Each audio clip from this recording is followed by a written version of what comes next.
Greetings. We're going to go ahead in this video and create a practical melodic minor chord progression. Similar to what I have in my course, Practical Melodic Minor, meaning the textbook definition, kind of demystifying that. But enough about that. We'll talk a little bit about this, but not much. So let's define practical melodic minor. Well, G minor is G minor regardless of what kind of minor scale you play. We're given this kind of textbook definition that you gotta ascend in a certain way and descend in a certain way, but it's actually, for the most part, it's very impractical because you end up with a generalized system that was created probably around the Baroque era that would most likely just have the ascending version on the dominant. But one of the most important aspects of minor is that flat six, getting that minor sound. That's the minor sound, is that flat six.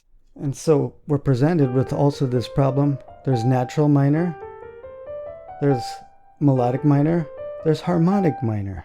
In dramatic music, composers may mix these things all up into one system. It's all minor. There's a harmonic minor chord, natural minor, melodic, all of which are G minor. So it's really impractical to just think of a direction of a scale. The truth is that composers don't even obey that rule to the T. They'll ascend and descend on all forms of these scale types. But in this video, we're just going to cover the ascending melodic combined with the descending natural. And technically, we're not going to consider it a direction. Natural going down, melodic going down. So once you start breaking free of something as a direction that you have to go, and realize the direction's just a signpost, but not a true fact, you could start getting in these important things like the flat six now, to give that minor sound. You could start using all the chords of natural minor and the chords of melodic minor to come to some form of closeout. So you look at melodic minor more as a system, not a direction. Here's just a look at our booklet for this course. There's a ton of examples in every single key. Well, they're put in every single key for you to use freely, the progressions and whatnot. And what we're going to do in this video is we're going to create a mixture progression of natural minor and melodic chords. We're not going to do anything difficult, just pretty much basic triads and maybe some sevenths, using natural minor chords and then approaching the dominant with melodic minor chords. Like, oh, actually a good example of this is Grieg's Ace's Death.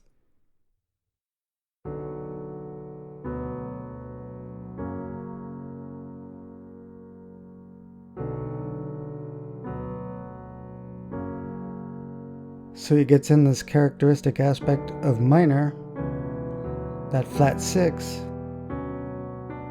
melodic closeout. So he's intermixing scale types and chords. It's not so cut and dry as just a direction. And this is why the minor system is so hard to learn, because it's the minor system. These are all considered B minor. If I was going to call this what key is this? And it's all B minor. Even though sometimes you have the flat six, sometimes you don't. So aside from the Baroque era, what would normally use the ascending version just on the dominant or something, now you have access to all these different chords from both scales, creating a system. They're both G minor, whether the chords are from natural or melodic or harmonic, but we're not talking about harmonic in this video. So historically, this became more of a system on approaching the dominant with chords from both types. So let's just create our progression. We're going to use natural minor first. I'll write this all out for you. We're going to keep it really simple.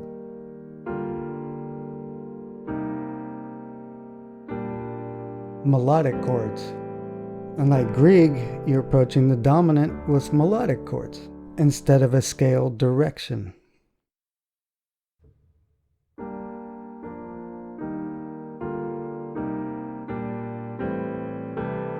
Which produces some very lovely approaches towards your dominant.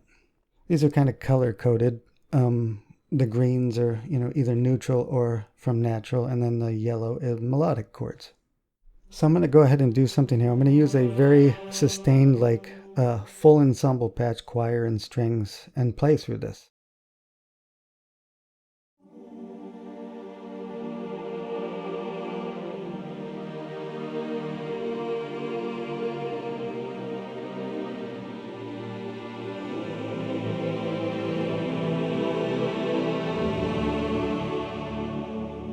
So we see we have a system of minor that doesn't seem like we've broken from anything, but it works. I'll play a variation using Grieg's ending.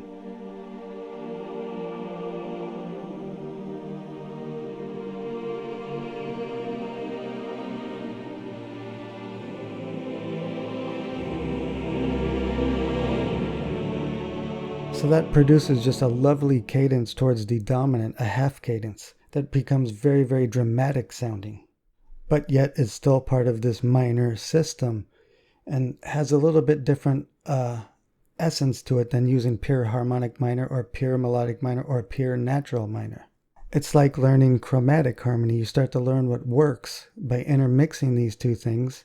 And if you're really interested in having a bunch more like this and how to really get good at using this system, Practical Melodic Minor, you can pick up our course, which is actually 12 episodes long, and also this booklet of a ton of examples to help you get good at using Practical Melodic Minor system as a one big system, not a direction. But we actually do talk about the directional aspect as well, when you can use that directional aspect and when you could break it. And show examples historically where people have actually done that, broken the rule of the direction, including Bach. So at best, the direction is just a signpost, but not super practical. So enjoy the free progression and go ahead and feel free to use it. Again, if you're interested, the link will be in the description. Thank you, people.